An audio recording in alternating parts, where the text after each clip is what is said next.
Thank you to ISM. Thank you to all those who have joined. I know it's a Saturday morning, and those of us who work in the manufacturing sector know how critical March month is. And so we are right in the bang in the middle of March. So thank you for joining in. Hopefully, I can make this 1 hour useful for you, and you get a good return on your investment of time.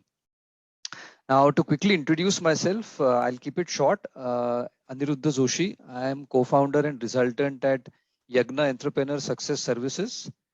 Yagna is a firm which specializes in transformation of organizations who find themselves to be in chaos.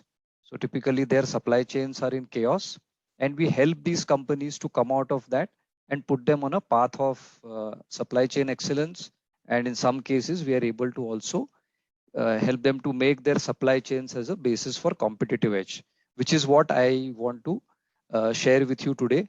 So I think we've got about 45 minutes for me to speak, and then the last 15 minutes to take up the Q&A. Okay, so quickly moving on to the next slide. So this is my introduction. I'll not go over all of this. A wide experience, worked across many different companies in India and abroad. Chartered accountant by education, overall experience of 25 years plus. But more relevant to the topic at hand, I'm a TOC practitioner, theory of constraints. So those of you who have heard about TOC through the book The Goal, written by Dr. Goldratt. So we'll touch upon few of the principles in this webinar. But I am a TOC practitioner out and out. And I also happen to be a visiting faculty at Symbiosis Institute of Operations Management. And thanks to Professor Ramkrishna from SIOM, who actually connected me to ISM. Okay. So with that background, let us kick off. Again, just to check, am I audible? I'll just keep on checking this due to the network issue sometimes, which I have. Hopefully I'm audible. Yes, sir. Yeah. Okay. So let's start out with this picture before I lay out, what is going to be the flow of the webinar. So I think the person on the left-hand side, I'm sure most of us on the call have heard about him, have seen him, right? Steve Jobs, the icon, right? Probably one of the most brilliant persons who unfortunately left us in 2011. But all of us know what kind of a brand and what kind of a company he has created, Apple, right? But the more interesting or the more relevant person for us today for the topic on hand is actually the person on the right hand side. So his name is Tim Cook. Again, some of you might have heard about him because he's the incumbent, the current CEO. He took over the mantle of CEO when unfortunately Steve Jobs passed away. And he's been the one who has kept on growing Apple to the stage where it is today the most admired and valuable company. So how is Tim Cook relevant to all of this, or how is Apple relevant to all of this, what we are going to talk about? So in fact, Tim Cook was hired by Steve Jobs way back in 97 to in fact manage the supply chain of Apple. So Apple, we know, is known for all its wonderful products like iPad and iPhones and iMacs, but they very quickly realized that unless we excel at supply chain, we are not going to go too far. And Tim Cook is a supply chain expert. You can call him a supply chain guru. So on one side, Apple products are literally worshipped by people, but their supply chain equally is very formidable. And so today you have a situation where a supply chain expert actually runs the most valuable company in the world, right? So supply chain supply chain excellence is at the heart of Apple's performance. Okay, so just wanted to share that with you. Now let's quickly go into the flow, right? What are the topics we are going to cover? So the next 45 minutes, I would just want to start off and define very quickly these terms: supply chain, excellence, competitive edge, right? Seems very heavy management jargony kind of terms, but I want to provide you with simple definitions. Then go into what is the current reality of supply chains, what I have seen, what I have experienced over last now 12 years of my dedicated experience of working with different companies. From there, a 5-step process of building an excellent supply chain, and it is drawn from the work of theory of constraints. What is the financial impact, which typically we have seen, and there are many other case studies as well, that when you have an excellent supply chain, what does that mean for an overall financial performance? And I'll quickly touch upon few case studies. So let's start quickly with the definition of these terms. So supply chain excellence and competitive edge. So supply chain, very simply, I'm putting a very simple definition here. As you can see, it's a combination of activities of source, make, and deliver. Right. So this is for me what is the supply chain, and you have end-to-end supply chains running where you start taking a raw material from mines and then converting it into different products which you ultimately get in the market. It could be that the origination is from a farm or it is from a refinery, right? And it goes through, there are so many different companies which are part of the supply chain, ultimately helping to get the products to the market. And if you really look at it, each of the company is like a pipe in this flow or in this supply chain. That and the objective of the companies is to make sure that they are able to maximize the flow through their pipe. Right? So they have put in a pipe in this end-to-end supply chain, which is running on a day-to-day, year-to-year basis. Their hope is that they will be able to maximize the flow through their pipe, and that is what the companies are trying to do. Now that takes me to the part about excellence, right? So once we understand this as the supply chain, simple definition of supply chain: source, make, deliver. What is excellence, right? How do we define excellence in supply chain? How do we know that yes, this supply chain of a company is really excellent? And the simple metric which I use is what we call as inventory turns. Right? So simple definition: inventory turns is nothing but, in the numerator you have the cost of goods sold at material cost. The denominator is inventory, again at material cost. Just to keep it apple to apple, we generally prefer to calculate inventory turns in this particular way. So just to give you an example, let's say there's a company of 100 crore sales and the material cost is around 50%, right? So 50% is the material cost of the sales. So it is 50 crores. And let us say this company on an average has to hold an inventory of 25 crores at material cost. So 100 crore sales, 50 crore material cost, and 25 crores is, let's say, the average inventory. So which means that if you put these numbers into this formula, it means the inventory turns of this company is 2. Right, which in turn means that this company is having to hold on an average 6 months of inventory in order to support the sales. So not a very good performance, right? But so this is one metric which we use whenever we work with any companies to figure out what is the strength of the supply chain. Now the third definition is of this word competitive edge, and that's where I am going to go to Dr. Eliyahu Goldratt, the person who developed TOC, theory of constraints, and he gives a very nice definition, right? So competitive edge essentially is meeting a significant unmet need of a customer on one side, but on the other side, meeting it in a way that it cannot be easily copied by anybody else. Because only then you will have a lasting competitive edge. Because if there is something which you do and which your competitor can just copy in a matter of a day or a month, then it is not really a competitive edge. Okay? So this is a simple definition of these three terms: supply chain, excellence, and competitive edge. Now the question is, how do we tie up this excellence in the supply chain with the competitive edge? Right? So if you look at say 3 types of companies, I have just taken 3 types of companies. So one company is, what does competitive edge? Because competitive edge means you're talking about the need of your customer, right? So if you are a business which is selling through typically a channel, right, a distribution, it could be a B2C product, it could be a B2B product.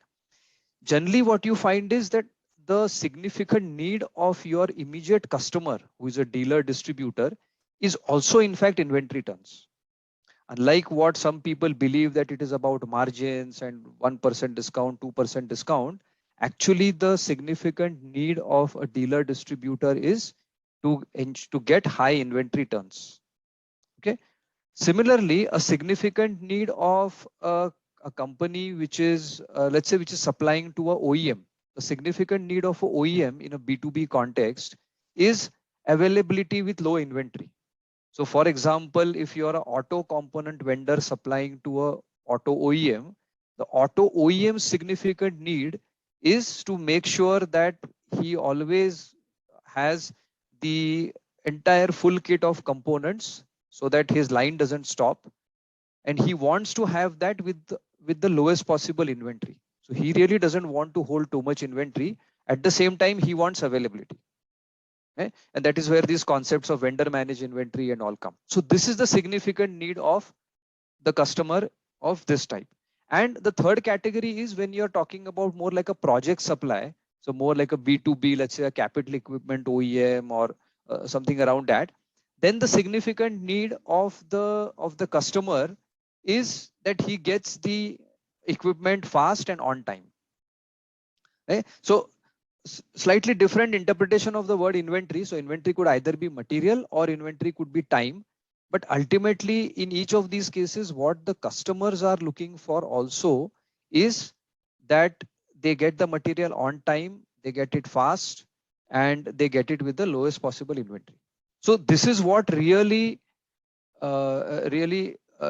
competitive edge means in this kind of a scenario.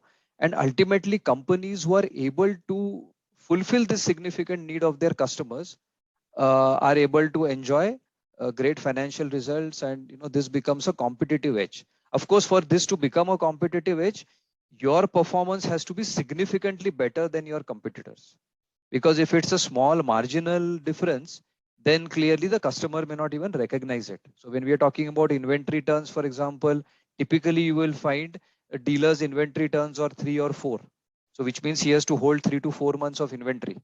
If you can, as a principal or as a supplier, if you can convert those inventory turns from 3 or 4 into 12, so he can start experiencing 3 times or 4 times the ROI what he's getting today, then that is a competitive edge, right? And of course, for you to be able to deliver that kind of inventory turns for your channel partner, your inventory turns and your supply chain has to be excellent. Otherwise, you will never be able to do it. Okay. Am I audible?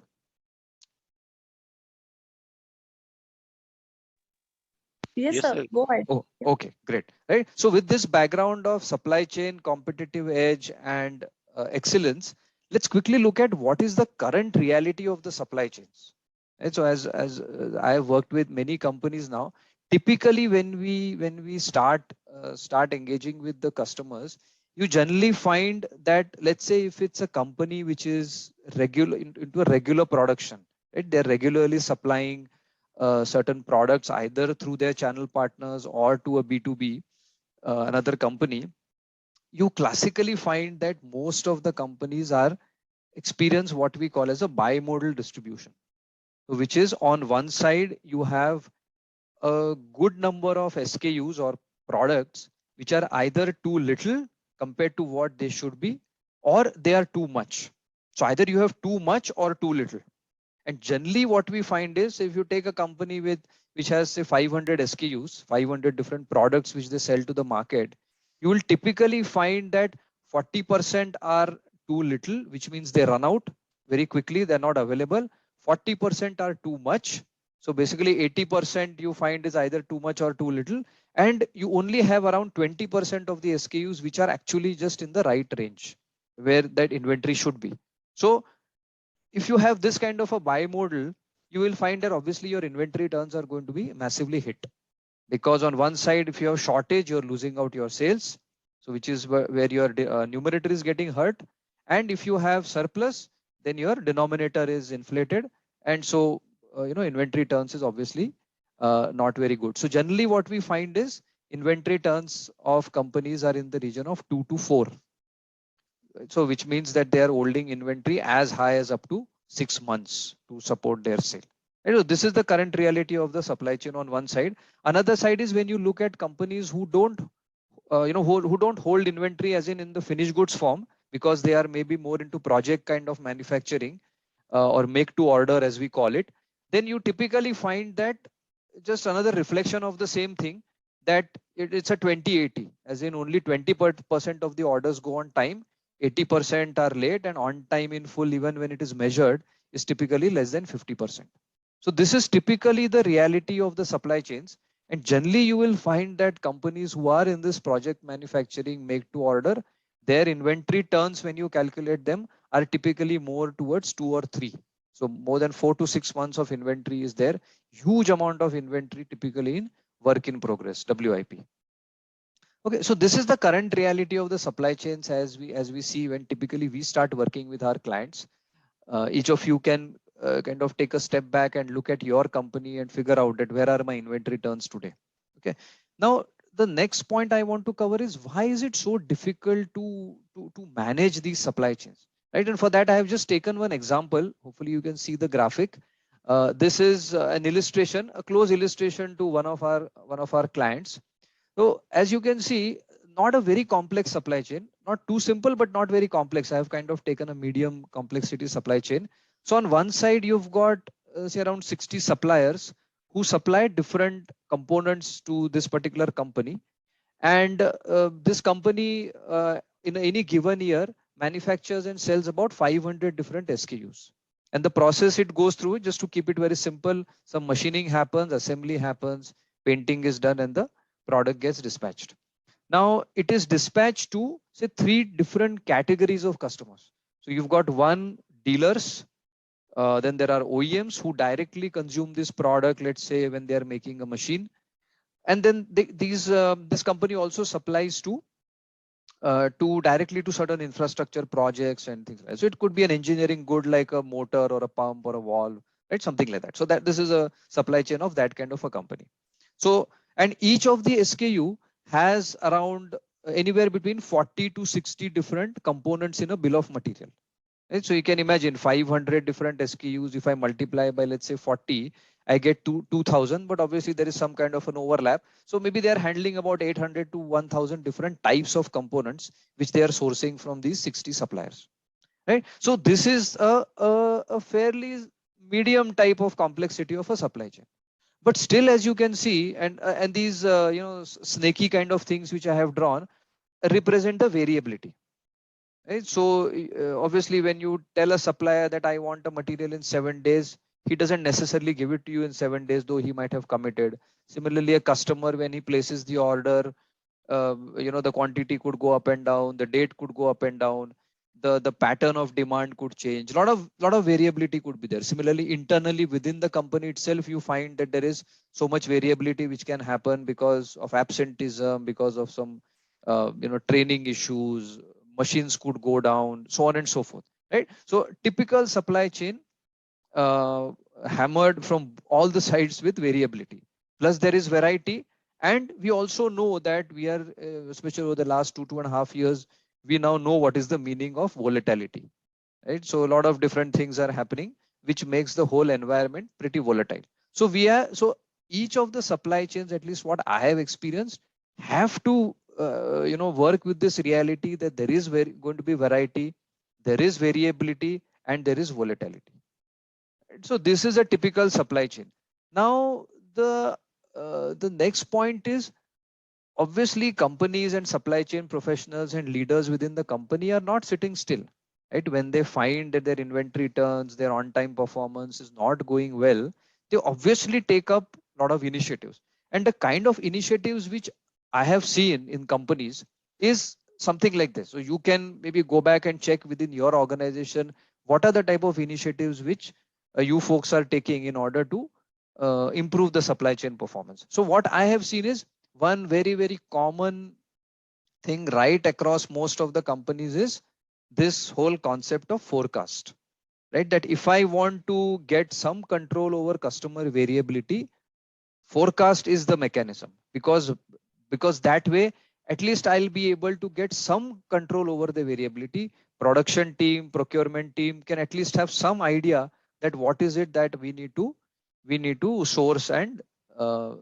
make in a say a given period, right? So forecast is one thing which is where a lot of work happens, technology is applied, data is applied, a lot of work happens. Secondly, now when we talk about variability coming from the suppliers, companies typically tend to encourage suppliers to hold large inventory. Maybe they undertake some supplier improvement initiatives, right? All of that to see somehow control the variability from the supplier end. For internal variability, I think all of you would be familiar with this term Kaizen, right? More and more improvement initiatives, more and more change initiatives within the company to somehow get control on the internal variability, whether it is to do with the machines, people, material, whatever it is. right? So a lot of efforts been undertaken to get somehow some control over variability. When it comes to variety, what we have seen is companies oscillate between adding and reducing products.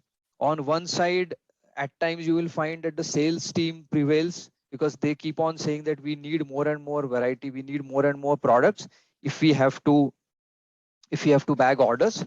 On the other side, at some point of time, then production and supply chain team gets the upper hand, and then they say, this is becoming too much now, and some kind of a portfolio rationalization is done, right? But we have seen that there is really no method to it.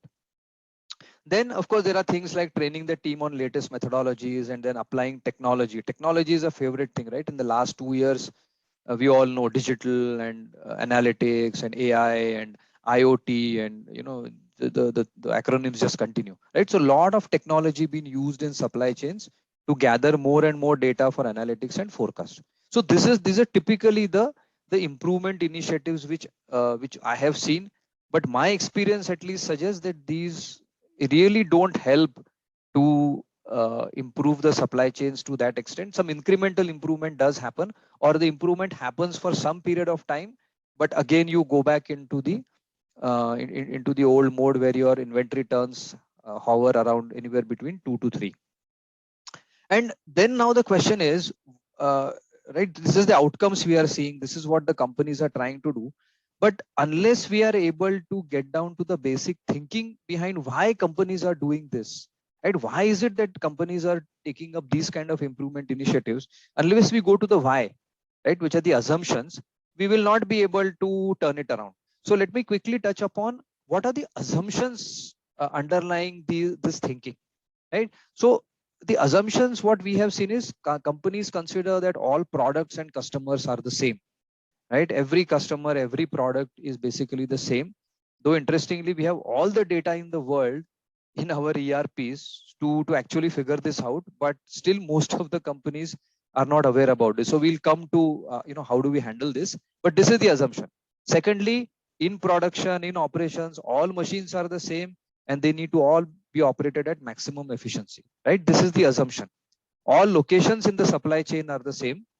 In fact, many companies take this approach that my location closest to the customer is very, very important, right? So I must push out my inventory into the channel because it needs to be closest to the customer, right?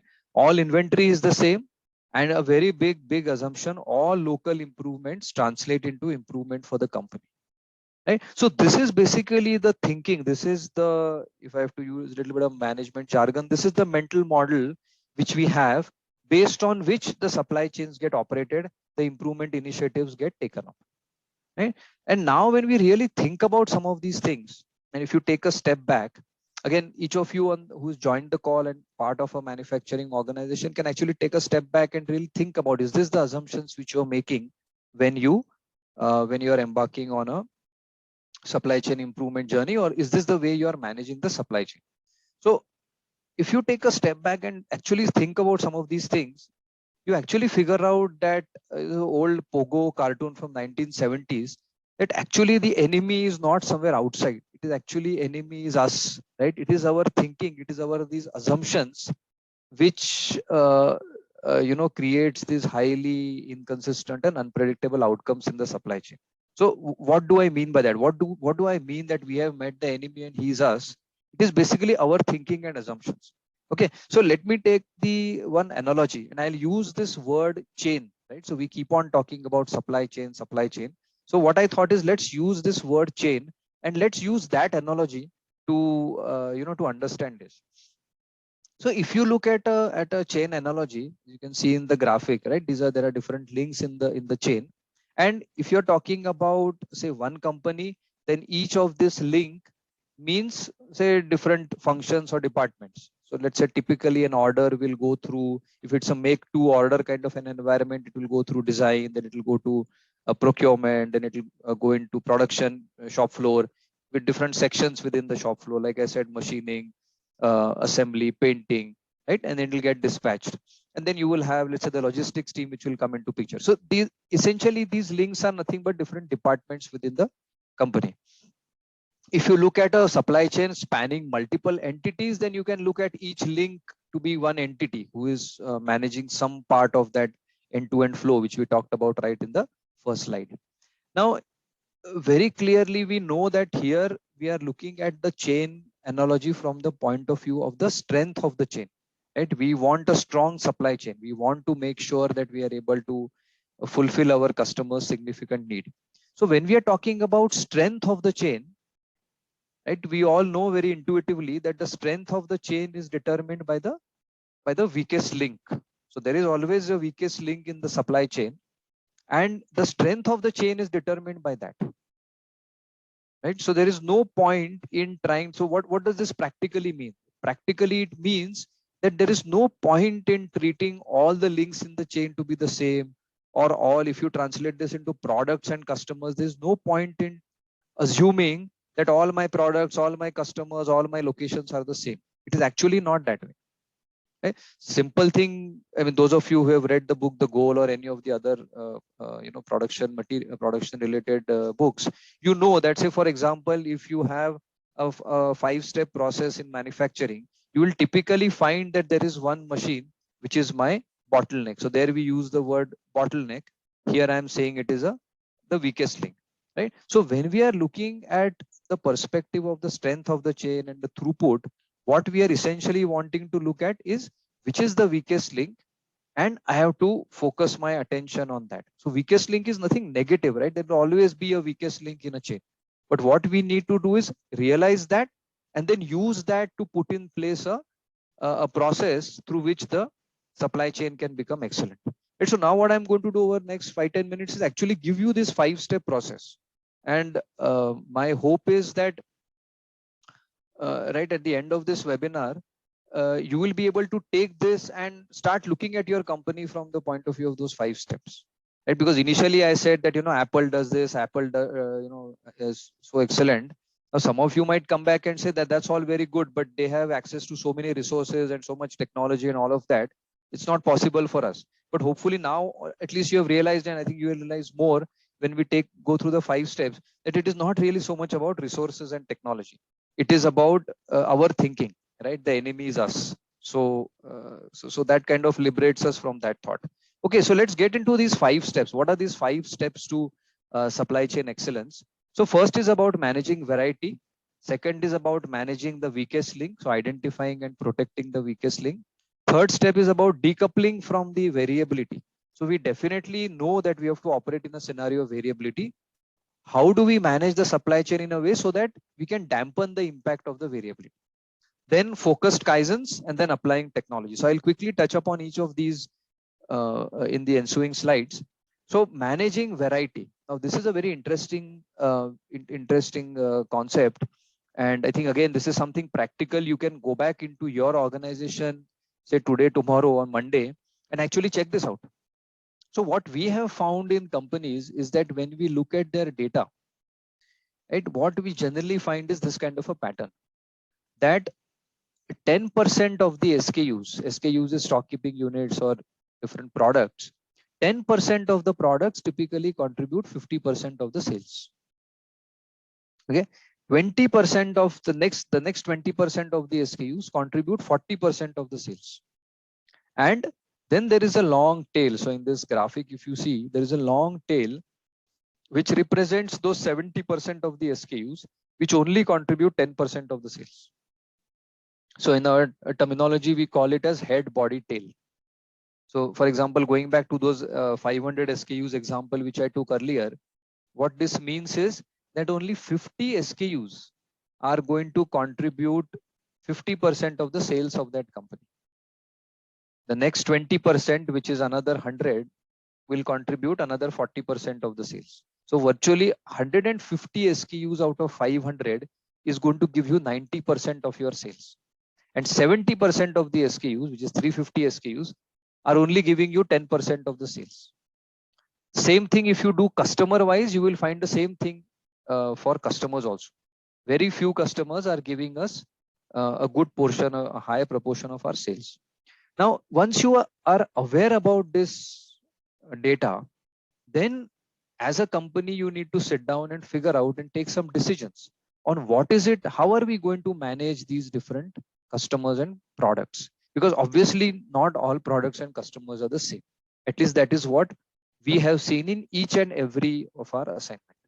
So I'm just giving you this as an indication. I cannot give you an exact answer right now saying what is it that you need to do, right? It'll slightly depend upon company to company, but I think you'll be able to figure out, right, that how do we manage these top 10% of the SKUs vis-a-vis managing 70% of the SKUs, because 70% of the SKUs might actually be creating just a lot of noise in your system, right? So this is the step one, because then this gives you a good handle on your product and customer variety. You know exactly now where you need to focus.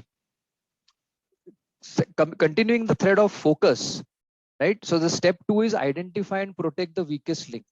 So now you have so many different operations within a company. This I have taken as a very simple example, but in a complicated production operations, so there are so many different work centers, so many different resources. How the hell do I know where should I focus? Right? So that is where this whole concept of weakest link and the bottleneck and the constraint comes into picture. And that is where this whole theory of constraints, which I mentioned earlier, provides fabulous body of knowledge. So once, say for example, you know, in this example, assembly is, if I consider that as my weakest link, then I know that all my focus has to be on assembly. Whatever I need to do, I have to focus on assembly, because everywhere else I know that there is excess capacity. There is no point in me going after and trying to manage the capacity of all the other work centers. So I have to manage them in a way so that I align to the weakest link, but I don't need to really worry too much about those other work centers or operations. Right? So this is the step two. Now step three is, yes, I still have the variability coming in from outside, from my customer and supplier. So there I can use this whole concept of inventory and buffers to decouple myself from the variability to an extent. Right? So I can place strategically, I can position the inventory on the raw material side. I can position inventory on the finished good side. And that way I'll be able to decouple, or I'll be able to dampen the variability coming from both the ends. Right? Because we know that variability, if it starts hitting my operations and my supply chain, that can really damage the performance of the supply chain. Okay, so this is step four. Step five is, then once I have figured this out, then I know that I where to focus my kaizens. I know I don't need to do kaizens all over the place. I can focus my kaizens on the weakest link and the signals coming from buffers. So buffers, this buckets, what you see, green, yellow, red, are very, very powerful. Right? We don't have the time right now to go into all of that, but buffers actually is a fabulous managerial tool. It gives you a lot of insights in terms of when the orders are being worked upon, when they are live, plus for all your analytics. So all the improvement efforts can be based on the signals coming from the buffers. And then the step five is, by all means, we have to look at technology, right? Because in today's world, obviously you cannot do this on pen and paper, but once you have created this model of step one, step two, step three, step four, then by all means, we have to apply the technology so that we get this visibility. Right? Because if you see in the previous steps, it was about also taking certain decisions. I need to take certain decisions about how I'm going to manage my variety, where is my weakest link, how am I going to protect it, where am I going to place buffers, what is the buffer quantity. So I've taken some decisions in my previous steps. Once I have done that, then what I need to do is use ERP, use other specialized softwares to give me this visibility, whether the decisions which I have taken in execution, how is it working, right? Because obviously in execution, things will go a little bit here and there. And that is why you have this whole technology piece coming in to provide that visibility so that the course correction can be done. So for example, how much, so on a day-to-day basis, what the technology needs to provide the supply chain and operations is what and how much to procure, what and how much to produce, in what priority, what is available for dispatch, how is my weakest link doing, right? All of that should be visible, and not unnecessarily spend time on doing a forecast and spending the whole a week trying to see whether the forecast should be 100 units or 102 units. Who the hell knows, right? So if you see, actually in this model, the forecast is taken out. You don't really need to do a forecast, right? This is more like a replenishment or a pull based system, which some of you may be already aware, right? So this is the 5-step process. Now I think there's only 5-7 minutes. So with the step 1 to step 5 done, right? And now we know, for example, with this, that not all my products, customers, locations are not the same. Right, I have to look at them in a different way. There's a different lens of, through which I will be looking at it. But now the question comes that, okay, if you achieve supply chain excellence, if you even take it to becoming a competitive edge, how does that translate into financial performance? Because ultimately the goal of any company, right, a for profit listed or unlisted company, is that I need to become more and more valuable. I need to become more and more valuable for my owners, shareholders, for my customers, for my team, right? But let's look at this from the perspective of the owners and shareholders. So the financial angle to this is that ultimately a company's valuation is dependent upon the free cash flow. How am I generating the free cash flow? So the free cash flow again gets determined based on profit, based on working capital productivity and the asset productivity. And whatever we have spoken so far and the 5 steps actually helps you to positively impact all the three, right? Because the higher profit comes because now once your supply chain is excellent, once you are, let's say, able to increase the inventory turns of your partners, or you're able to deliver on time, and you're able to deliver on time, like 90-95% when your competitors are at 50%, obviously you will get more business, right? You will get new customers in the market. uh, Once your volumes increase, then you have also leverage with your suppliers to get better input prices, so your cost of material goes down. And one, in a way, unrecognized benefit, a huge bonus which comes out of this kind of a process is there's actually a lot of expenses which are spent on what I'm calling as cost of poor flow, right? So overtime, rework, air freight, extra shifts, right? It is not so recognized, but you actually find that if your supply chain is in a chaos, a lot of up to 10 to 15% of your operating expenses are actually spent in this. And once you bring all of this in control, that all of that gets saved, right? So that is the higher profit part. Obviously the working capital productivity comes from shortage and surplus inventory being eliminated, receivables come in control, right? And the higher assets productivity is higher sales are delivered with the same capacity. So you don't have to unnecessarily keep on expanding, because now you know that your capacity is determined by the weakest link. Because if you don't even know where your weakest link is, what we have seen is companies just go and keep on expanding, keep on adding more and more in capacity expansion. And what you really find is that their weakest link is only getting utilized 50-60% of the time. At 40%, actually they don't even realize that there is so much capacity. Okay? So once you adopt this 5-step process, it helps you to hit all the three factors which go into free cash flow. And that obviously means that your company or firm becomes highly valuable. Okay, just to round off in the next 5 minutes on some of the case studies. So whatever we have spoken about since till now, right, where we started with saying what is supply chain excellence and competitive edge, and then we looked at what is the current reality in the supply chain, that you have this bimodal distribution. And then we looked at some of the initiatives and assumptions underlying. And then I presented to you the 5-step process. So we have been implementing this 5-step process over now last many years with different kinds of companies. So I've just taken a sample of four case studies without getting into the client specific things. So one of the first clients was at Yagna, was a capital equipment OEM. So this entity used to supply both in the domestic and export market. And there, what we found is, in fact, those of you who have read the book, The Goal, right? In The Goal, and I would encourage whoever has joined the call, if you have not read The Goal, please do it.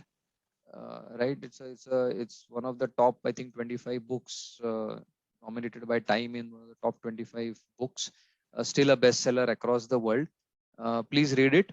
So in The Goal, it's written in the form of a novel. So it's not a typical management textbook. And there, the way it has been written in the form of a story or a novel is, a plant manager is given 90 days to turn around the plant and supply chain. And what we in fact experienced in this first engagement when we started Yagna was that exactly we were able to replicate the thing in around 90 days. Right? This was an SME, a small company, unlike some of the work we have done with the big companies.